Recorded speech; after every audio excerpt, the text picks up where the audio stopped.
Welcome to the book project. So in this tutorial in Photoshop CC, we're going to discover how to sort of overview the project and how this creature came about. So you can see here basically the animal combo. What it is essentially is combining different animal parts together as if evolution has gone haywire. Or you can think of it in terms of like fantasy, right? Creating your own wacky creature. This is what I've done in the past, where I've done a couple of them here. You can see one example here and one example here. But in the past, I've done it as a straight illustration, but this time I want to think of it in terms of a cover design. And I brought this cover from Einstein's Dreams, great novel, very quick read from Alan Lightman that basically describes the story of Einstein dreaming up all these different theories of time, and they're kind of sweet little chapters. They're only a few pages each. I highly recommend the book. But as you can see in the design here, we're going to have image in the background. We're going to have text for the title.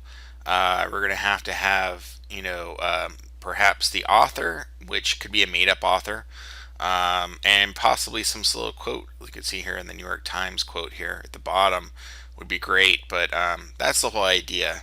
And we're going to get this from essentially looking at book sizes here. And the one I've chosen is the 9.5 by 12, but these are the standard ones. There's a folio. And you can choose whichever one you like. I think having at least 9.5 by 12 is good. You could go with the 8 by or 6 by 9 here, but realize it's a much smaller image.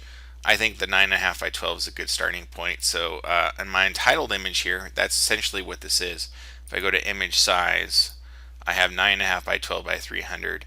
I don't have any bleed area in terms of printing. We're just doing a sort of mock-up. So if I was going to take this to a printer, I'd want an extension out here for any of the imagery to extend past the border here. But let's get into how to go about this with perhaps one of these images here. So I have images basically from the zoo. You can choose going to pexels.com or cgtextures.com. Also has open source photos of animals that are really good. And the whole idea here is that you take parts of the animal and then combine them together. So for this gorilla here, I would like to use the quick selection, which most of the time with animals, quick selection is going to be your go-to tool. Typically, magic wand works with flat areas of color. It's not going to be really appropriate for an animal. So what I'm going to do is basically click and drag inside here. Now, no selection tool is going to be perfect. You're always going to have to modify the selection area. And I'm only going to accept about, basically about his sort of chest area and his arms. I don't need this back foot here. So I'm going to hold Alt or Option to kind of try and drag that selection back. And what I'll probably have to do is use eventually Quick Mask to kind of clean up some certain areas. I don't want quite so much of the body, so I'm going to bring it back a little bit here. And now at this point, this is a pretty good starting point. So I'm going to hit Q and look and see what I have here, and then I'll zoom in and perhaps paint out areas. So anytime you're masking, you want to get a solid mask, choose your paintbrush tool. B is the hotkey. Right click, choose the hard round brush, so 100% hardness. Normal for the blend mode, 100% opacity up here, and then hit the D key so you get the default black and white. And basically wherever you paint with black, you're adding mask. So I'm going to reduce the size of my brush by using the left bracket keys and essentially paint out this little bit of green coming in here. Again, if I paint too much, which I have here, I can hit the X key, which is the same as flipping the black and white here, to paint out a little bit of the selection here. So I'm going to do that. And again, I just keep going back and forth between these two until I have something I kind of like. I think that's looking pretty good. I notice there's a lot more fur here. So I'm actually going to bring in some more of that fur right along here.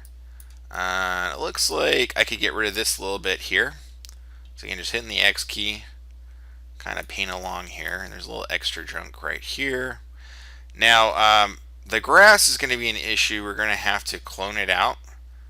But we can essentially work with what we have here. So what I'm going to do is I'm going to pause while I finish up cleaning up this selection here a little bit. So this looks pretty good overall. I'm going to go ahead and zoom out here a little bit so you can see. And at this point I'm going to hit Q, and I have my selection.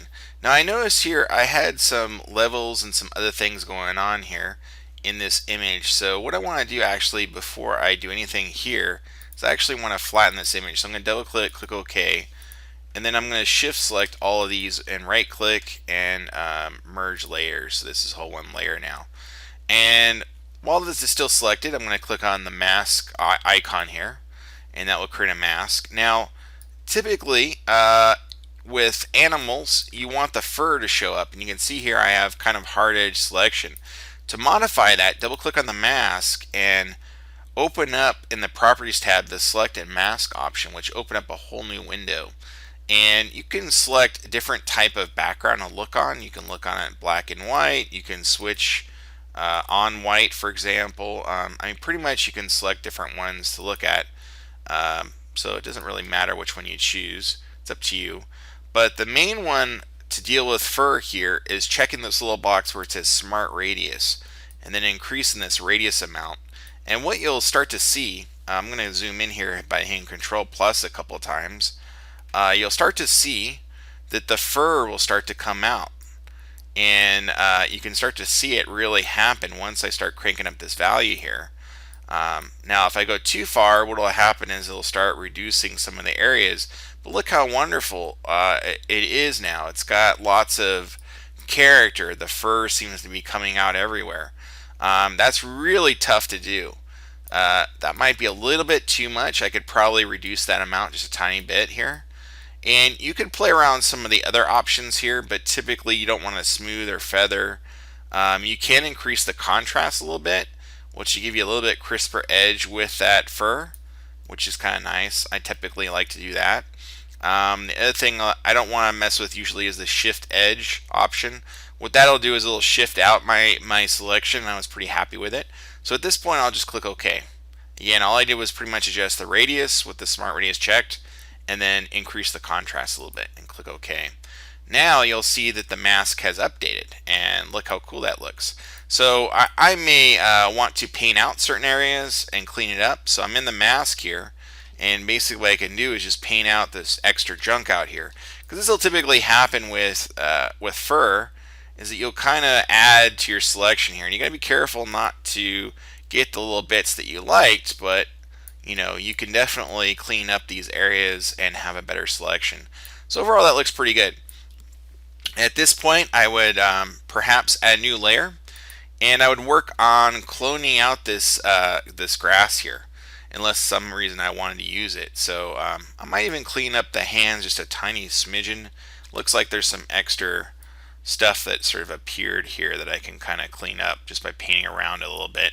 But you know, once I do that, I'd click in here and essentially clone this out. So the clone stamp tool is hotkey of S, and it looks like this little stamp icon here. And the main thing with this tool is to set this to all layers. By default, this is usually set to current layer. You want this set to all layers, and then the way it works, you hold Alt or Option for the target area. So if I want to clone some of the shadow and put it in here in the shadow area, I hold Alt and click with a mouse, then release the Alt or Option key, and then move down, and you'll see a little preview of it. And if I increase the brush size just by using the brag keys, you'll see how much of that fur up here is being cloned down here. Now I don't want that much, I just want a little bit. Now the real trick with this tool is to constantly reselect and add additional areas. That's really the charm of how it works. So like over here, a lot of the gray areas, the knuckles are showing up. So I may want to, you know, clone that up. Now you got to be careful not to keep going in a particular area too much, because what will happen is you'll end up repeating the pattern too much, and it will look very obvious that you clone the area. So it's great to sample from many different areas as you clone away here. Now another tool that you can use and try out, sometimes it works pretty well, but you have to do it on the actual photo layer, is the healing brush, which is this one right here, the spot healing brush. And the way it works, it's kind of like a brush, and it basically, as I paint across here, Photoshop will automatically paint out these areas, and sometimes it'll do a pretty decent job. I mean, that did a pretty good job right there.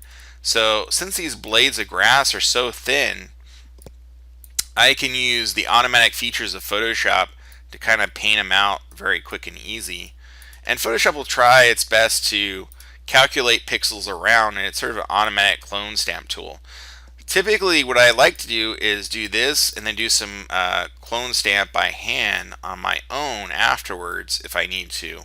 But certain areas, like you can see in the knuckle region here, how bad it is. It's not really going to help by doing any of this stuff here. I really need to clone something over here.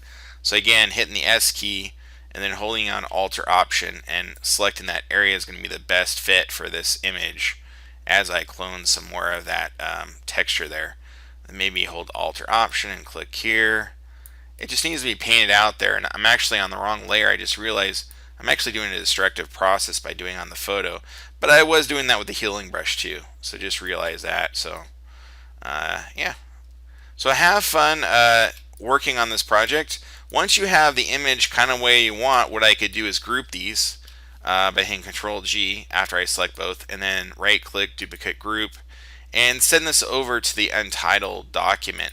At that point, it'll end up in here against the white, and then I would add additional animals. You can see how great that fur looks. Now there's other compositing tricks we're going to get into in the future tutorials, like how to adjust color match, how to adjust this fringe sort of green sort of lighting that happens along here. But this is a general overview of the animal combo project in the book design in Photoshop CC. Until next time, see you soon. Cheers.